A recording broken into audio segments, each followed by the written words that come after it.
Hey, Tracy Ariel here, and this has been an extraordinary week. The markets finished last week, so I've been really focusing on stories and getting together the business plans so I can figure out what I'm doing next year, and trying to get all of the books that I've previously published in hard copy into an format so that you can order it from anywhere in the world. And I'm also working on getting I volunteered into an audio format, and I'm using some of the interviews that I did with some of the Vietnam veterans so that I can actually put their voices into it too. So it's really exciting. I'm actually going to I think I'm going to set up a summit with them. Also, Safe EMF has had a bunch of different presentations to the court because we're basically trying to get uh, we're basically trying to get it so that people who are electromagnetic sensitive can have a safe place somewhere in Canada. And this is a really big task, and we're going to set up an annual general meeting so that we can move forward with that task. But it's definitely difficult these days because so many people are ignoring the harm of these people, and we just need to help. Then I've also been thinking about changing your story and changing your story really changes your life because every time I add something to my story or someone else that I know changes how their story is, and so much of what we do is based on what our business is. So, and right now, a lot of companies are either ramping up or they're closing down. And that means that a lot of people are either having to step into bigger shoes than they had originally thought, or they're having to change their entire story to based on their next steps in their career. So that's really it's been a challenge listening to people talk about their stories and how reinventing yourself takes a lot of guts. And so, what I've decided to do is I'm setting up, you can just have some story discovery sessions with me. So, if you want to book an hour of my time, I will help you ask yourself the right questions for reinventing yourself so that you can start 2021 on a whole new foot, being a whole new person. Well, not a whole new person, that's a little bit extreme, on a whole new project so that you can feel happy and motivated again, and you can get up in the morning and know that what you're doing fits who you are. Because that's the thing that's really interesting about all this. Uh, if you listen to my Unapologetically podcast episodes previous to this one, then you'll know that the people that I am interviewing are doing amazing things. And, the last woman that I interviewed, Penelope, she's working on stories that will help people heal. Uh, who can't, who can argue with that? I think that the world really needs a lot of different people, and it really needs people who are passionate about what they do. So I really want to help uh, get you more passionate about what you do. And the other thing that's been happening is I've been just setting myself up to teach several different courses in genealogy next year. I'm going to be talking about the seigneurial land things. I'm going to be talking about fil de roi. I'm going to be talking about, or king's daughters, whatever you want to call them. It's really exciting. I'm going to be talking about using the cadastre to get more information about your ancestors.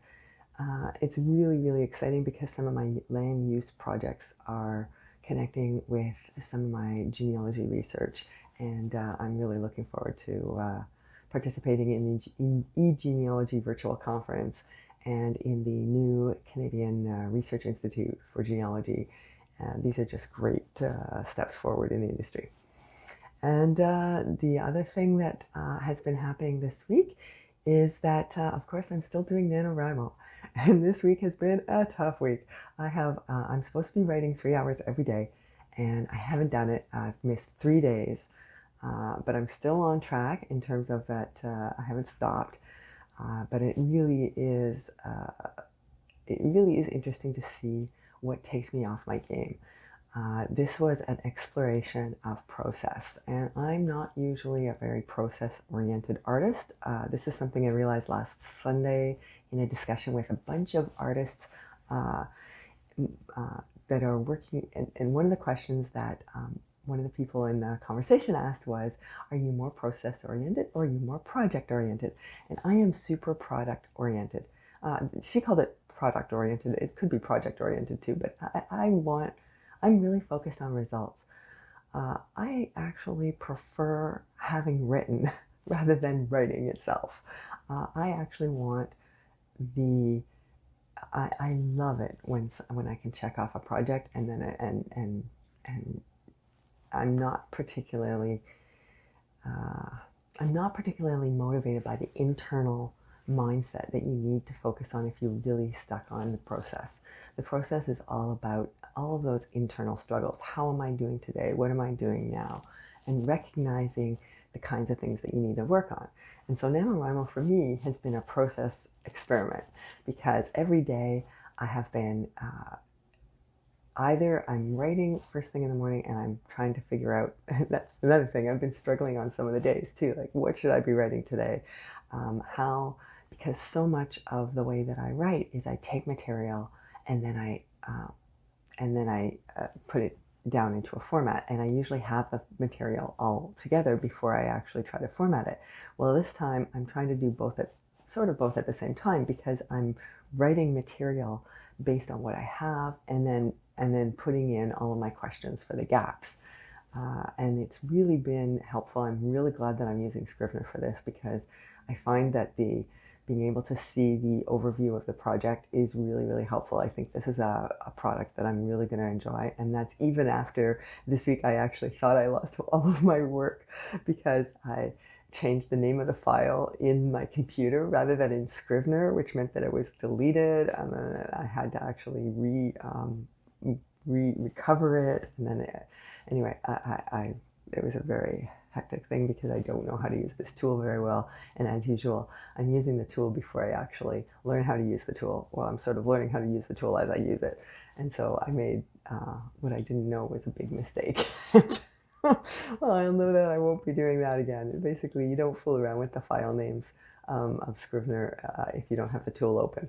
You rename it in the tool itself, or the whole thing will be lost. It's really hard to open a file from Scrivener. Well, I'm sure you can do it, but anyway, it didn't work the way I thought that it would. So that was a really kind of an interesting adventure. Not fun that day, but I was able to retrieve it, so it was perfectly fine in the end. Just to say that my what should have been 14,000 words is only 6,900 words, but I'm still on track, so that counts. And you know what? If I don't make the 50,000 words, that I'll know something about my process through this particular experiment. The other thing that I'm discovering is a bunch of really talented Canadians. Well, I knew that there were lots of talented Canadians. I've just discovered a podcast called Aquilo, which is and I'm a real heavy nonfiction fan, but this is a fiction podcast. It's a sort of horror, mystery, fantasy. It's really, really fun. So if you haven't tried out Aquilo, I highly recommend it. I'm already on season 2. I've just been binge listening to it. And other than that, this week is also part of the CFG, the Canadian Freelance Guild, is doing a marketing challenge. And so I'm paying attention to different kinds of activities like this one, where I'm reaching out to people that I either don't know or don't know well, and trying to come up with things that you would need. So let me know if there's some interviews that you want me to do with people. I've got some great interviews coming up. I'm really excited about Heather Grace Stewart and Karen Klokovich. Those are the people who I'll be interviewing in the next 2 weeks. This week is a solo episode because I haven't done one for a while, and we're on episode 45, so I thought it was important to get in there. The next solo episode won't be until the end of the year overview and the beginning of next year's planning episodes, but I've got some great interviews between now and then. And other than that, if you are a creative entrepreneur in Canada, I hope that you are getting good luck with your projects and that the COVID-19 lockdown situation isn't wearing you down too much. I know that we're trying to come up with some innovative ways to connect with family over the winter because it's clear that we're not going to get to see them in person. A whole year of not seeing my family in person has been really, really bizarre. I mean, my dad, the last time I saw him was a year ago this month. It's ridiculous. Um, but anyway, hopefully we'll be able to figure that out, and hopefully you will too. And let me know if you have any tips for that. And in the meantime, enjoy your life.